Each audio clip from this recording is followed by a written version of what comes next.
The Assembly will hear an address by Her Excellency Sheikh Hasina, Prime Minister of the People's Republic of Bangladesh. May I request protocol to escort Her Excellency.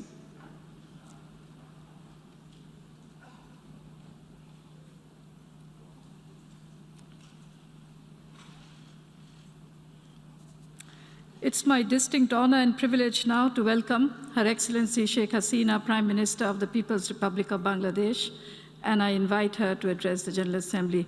Madam Prime Minister.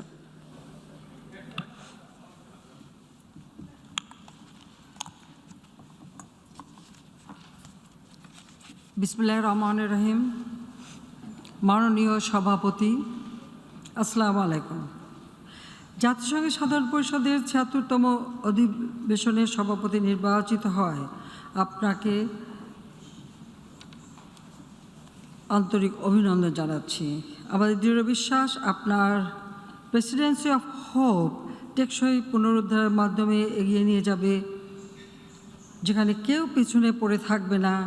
নজিরবিহীন প্রতিকূলতা সত্ত্বেও সাধারণ পরিষদের ঐতিহাসিক ৭৫তম অধিবেশনে নেতৃত্ব প্রদানের জন্য বিদায়ী সভাপতি জনাব ভোলকান বোজকেকে আমি আন্তরিক অভিনন্দন জানাচ্ছি।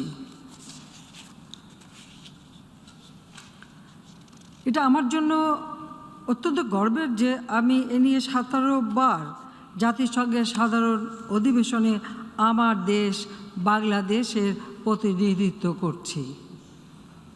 সাধারণ পরিষদের এই ৭৬তম অধিবেশনটি এমন এক সময় অনুষ্ঠিত হচ্ছে যখন কোভিড-১৯ বিশ্বজুড়ে অব্যাহতভাবে মানুষের প্রাণ কেড়ে নিচ্ছে। করোনা নতুন ধরনের মাধ্যমে অনেক দেশ বারবার সংক্রমিত হচ্ছে। এই মহামারীতে গোটা বিশ্বের স্বাস্থ্য ব্যবস্থা ও অর্থনীতি বিপর্যস্ত হয়ে পড়ছে। এই সংকটকালে নিবেদিত সেবা ও আত্মত্যাগের জন্য আমি সম্মুখ সারির সকল যোদ্ধার প্রতি শ্রদ্ধা জানাই। কোভিড-১৯-এর নির্মম বাস্তবতার প্রেক্ষাপটে এই অধিবেশনের প্রতিপাদ্য প্রত্যাশা অত্যন্ত সময়োপযোগী হয়েছে। বহুপাক্ষিকতাবাদ ও জাতিসংঘ ব্যবস্থার দৃঢ় সমর্থক হিসেবে বাংলাদেশ এই সংকটকালে জাতিসংঘকে আশা ও আকাঙ্ক্ষার প্রতীক হিসেবে দেখে।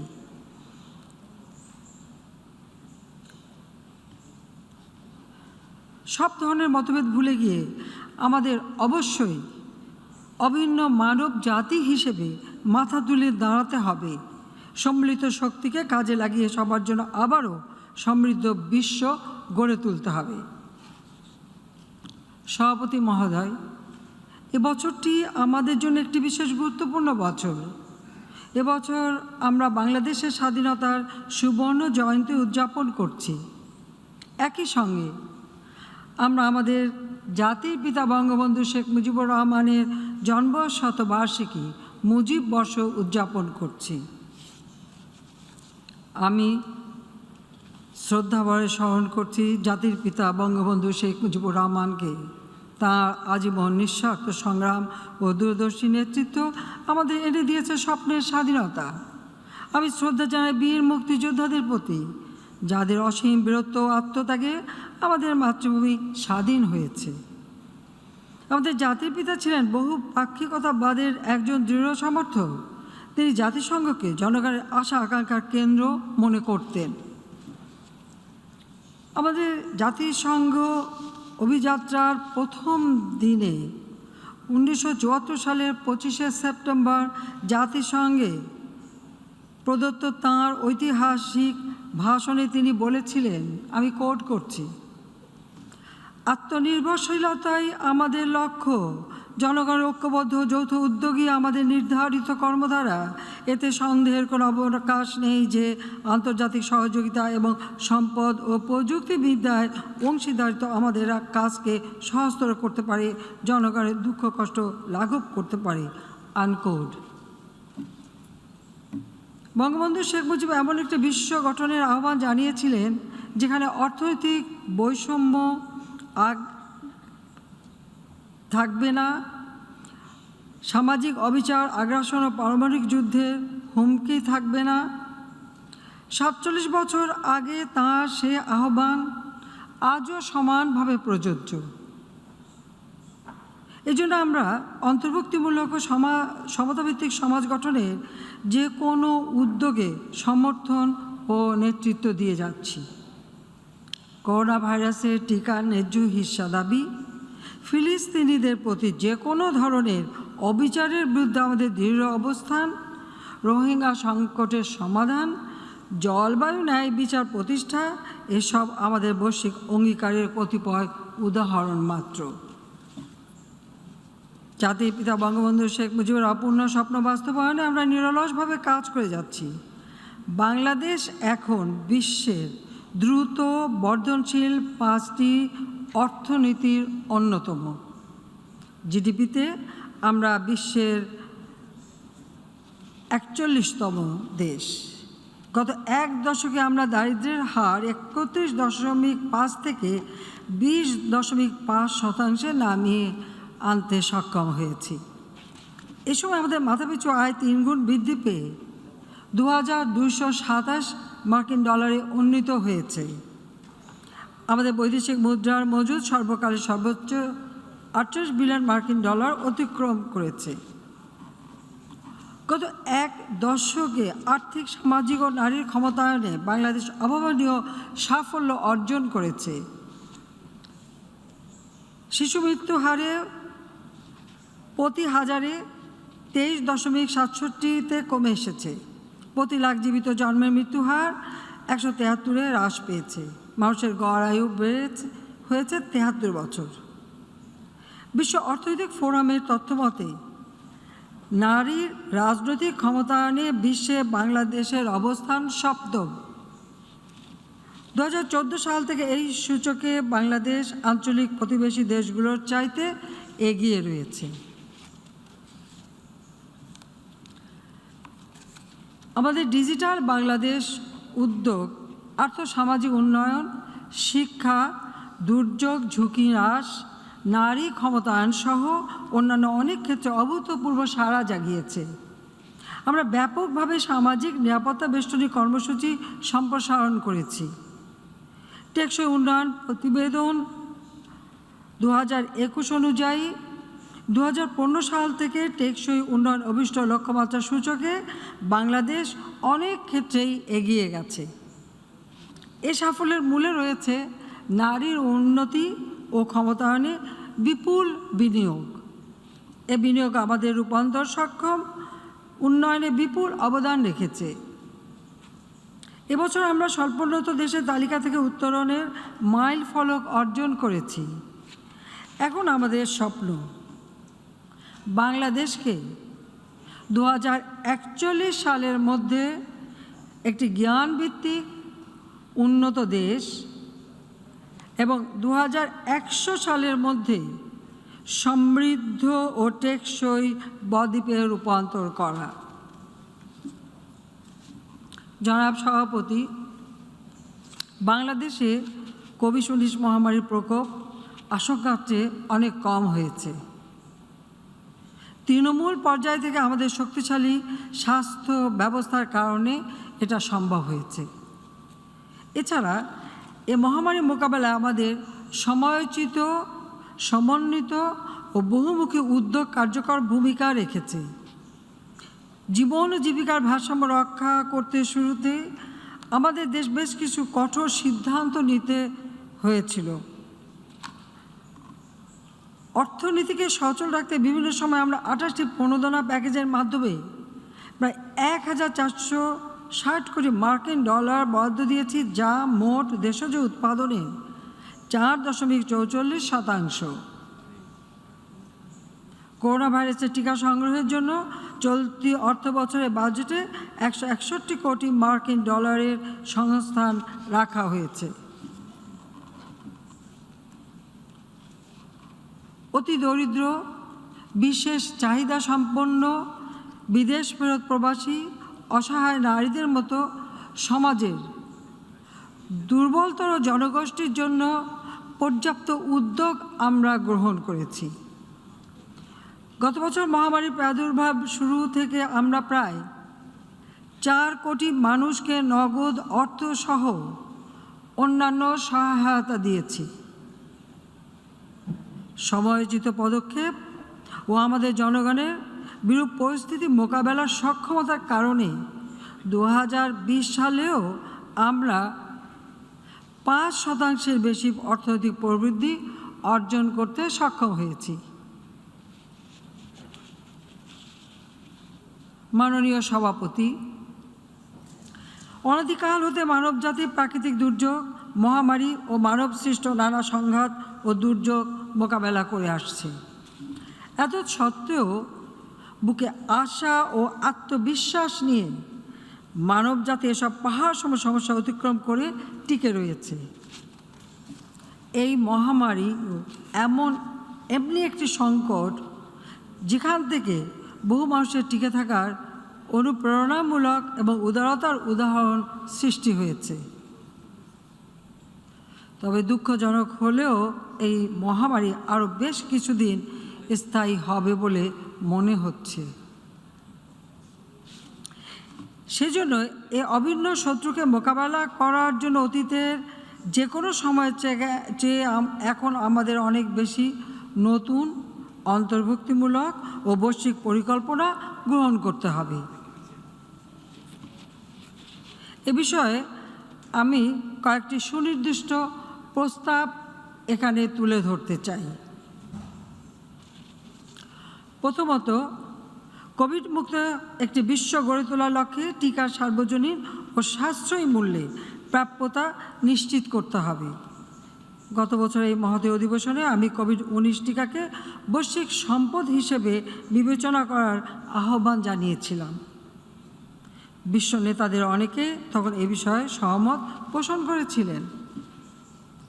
সে আবেদনে তেমন কোনো সাড়া পাওয়া যায়নি, বরং আমরা ধনী ও দরিদ্র দেশগুলোর মধ্যে টিকা বৈষম্য বাড়তে দেখেছি।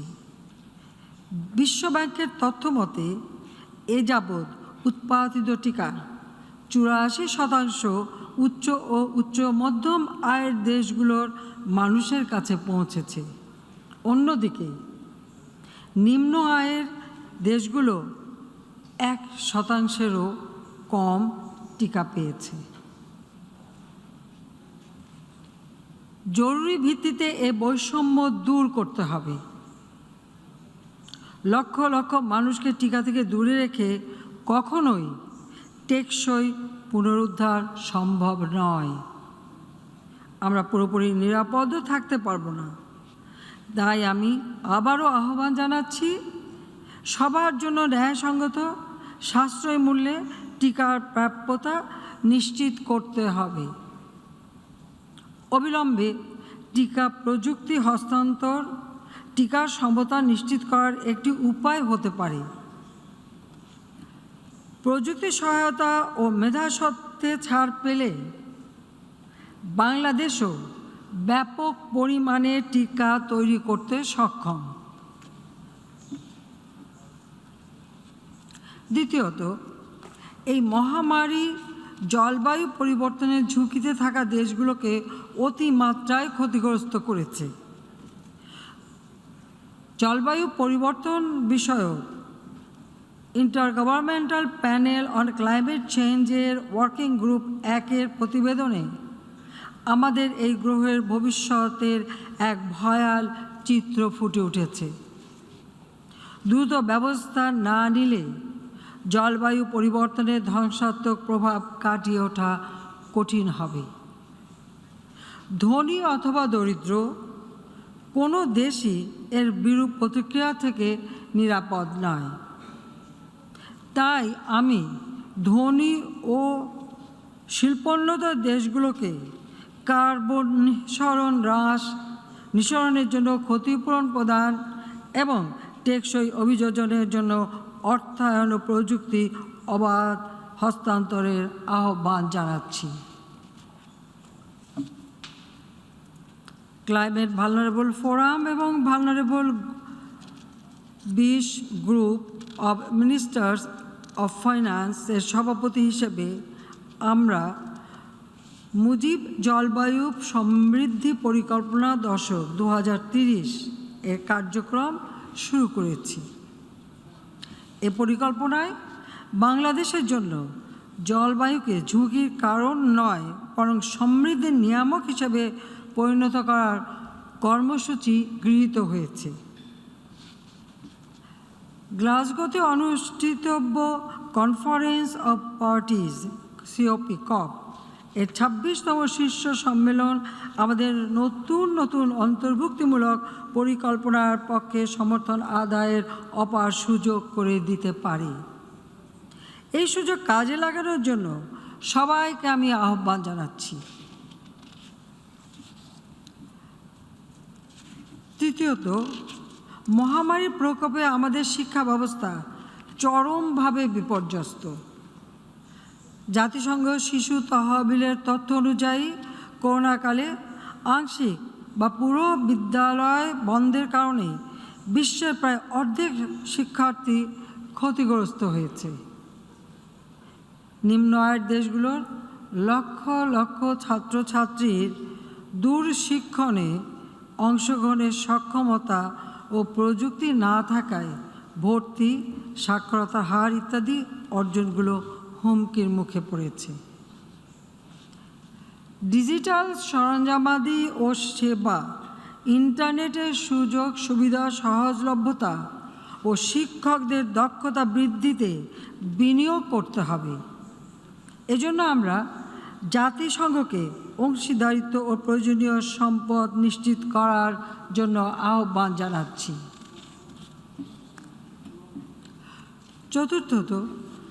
চতুর্থত, কোভিড-19 অতিমারীর নজিরবিহীন প্রতিকূল পরিস্থিতির মধ্যে আমরা স্বল্পোন্নত দেশের তালিকা থেকে উত্তরণের পথে রয়েছি।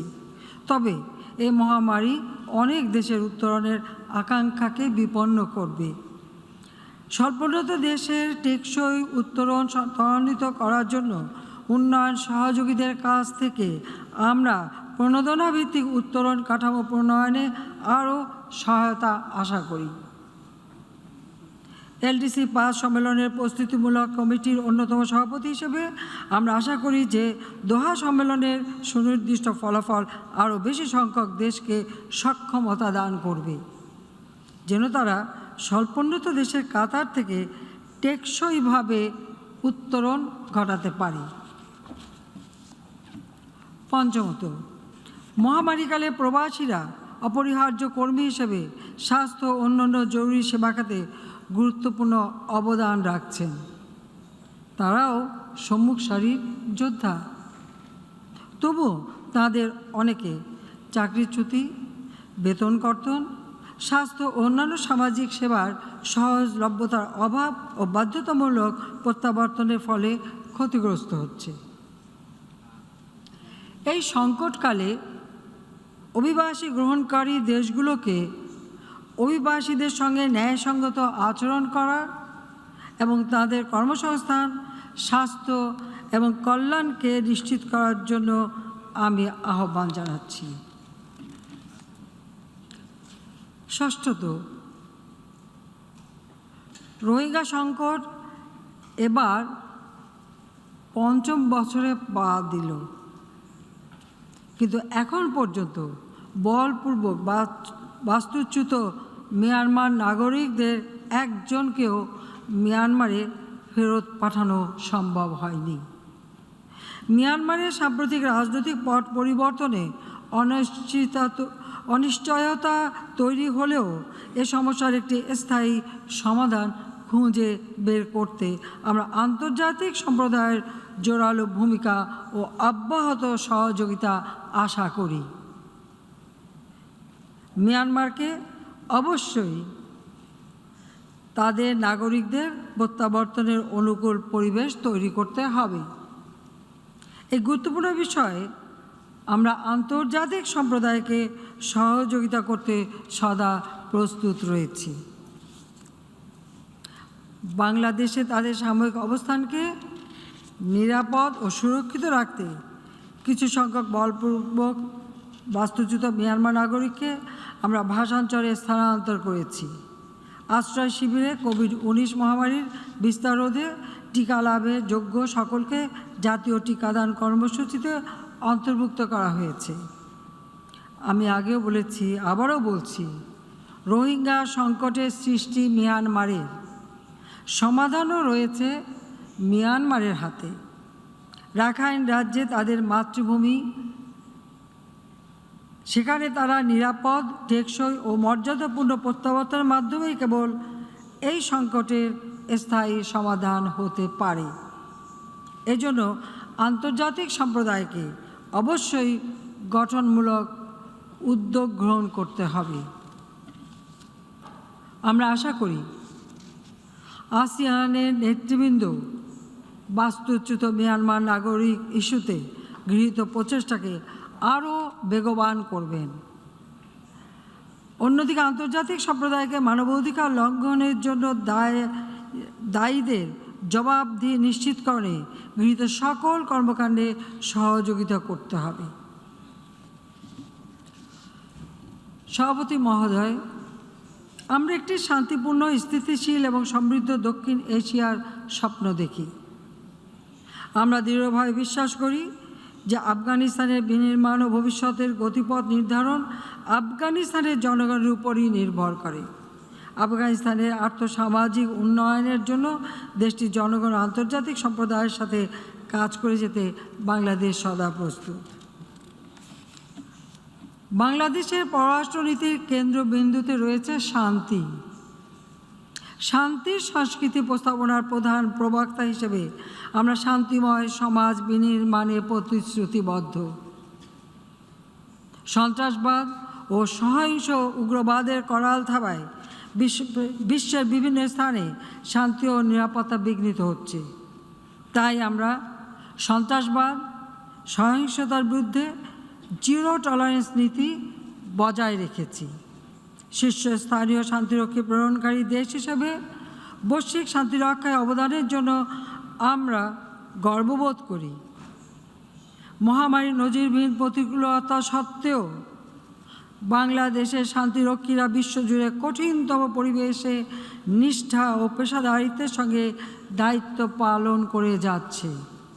তাদের নিরাপত্তা ও সুরক্ষা বজায় রাখতে আন্তর্জাতিক সম্প্রদায়কে সম্ভাব্য সকল পদক্ষেপ গ্রহণ করতে হবে।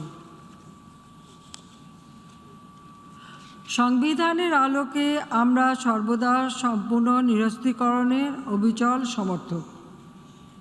আমরা দৃঢ়ভাবে বিশ্বাস করি যে পারমাণবিক অন্যান্য গণবিধ্বংসী অস্ত্রের সম্পূর্ণ নির্মূলের মাধ্যমে আন্তর্জাতিক শান্তি ও নিরাপত্তা নিশ্চিত করা সম্ভব। এই প্রত্যয় থেকেই আমরা পারমাণবিক অস্ত্র নিষিদ্ধকরণ চুক্তি অনুস্বাক্ষর করেছি।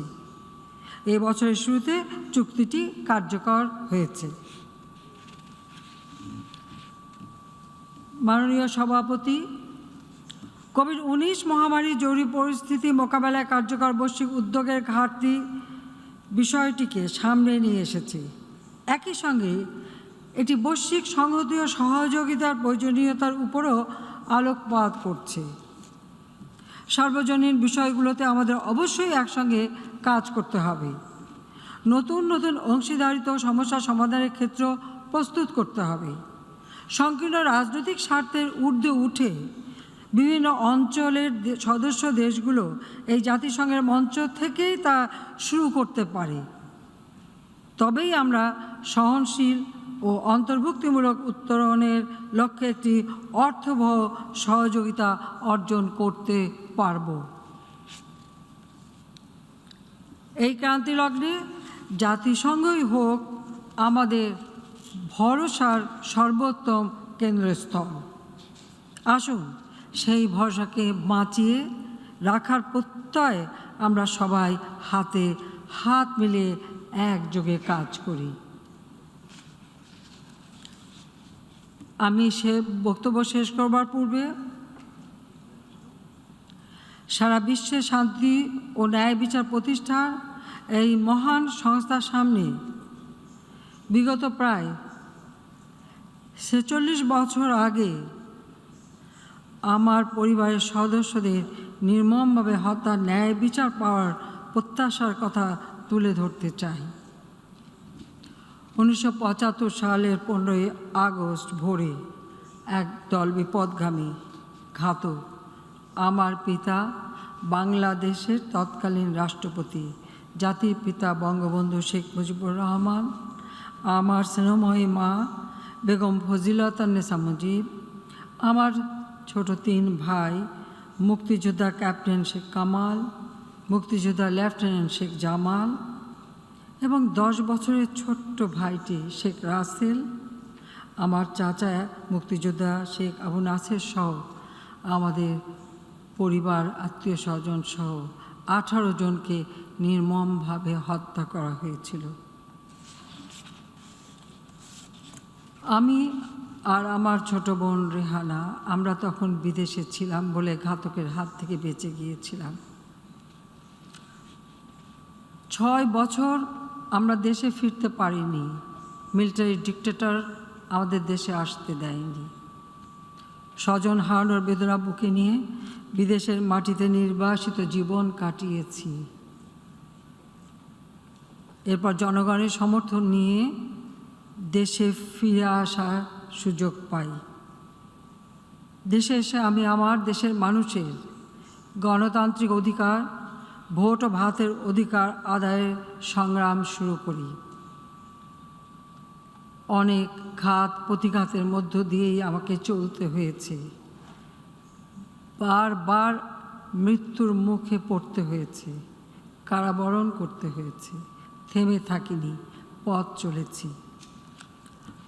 আমার একটাই লক্ষ্য, আমার পিতা, জাতির পিতা বঙ্গবন্ধু শেখ মুজিব যে স্বপ্ন দেখেছিলেন সুখী সমৃদ্ধ সোনার বাংলাদেশ প্রতিষ্ঠা করবেন, আমি সেই কাজ আন্তরিকতার সাথে করে যাচ্ছি। যতদিন বেঁচে থাকব মানুষের কল্যাণের জন্য নিজের জীবনকে আমি উৎসর্গ করেছি, মানুষের জন্য কাজ করে যাব। ইনশাল্লাহ বাংলাদেশের মানুষ উন্নত জীবন পাবে।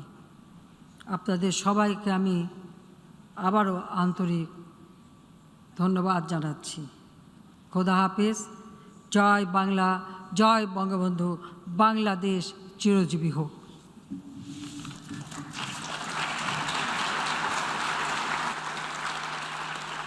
On behalf of the General Assembly, I wish to thank Her Excellency Sheikh Hasina, Prime Minister of the People's Republic of Bangladesh, for her statement, and I request protocol to escort Her Excellency.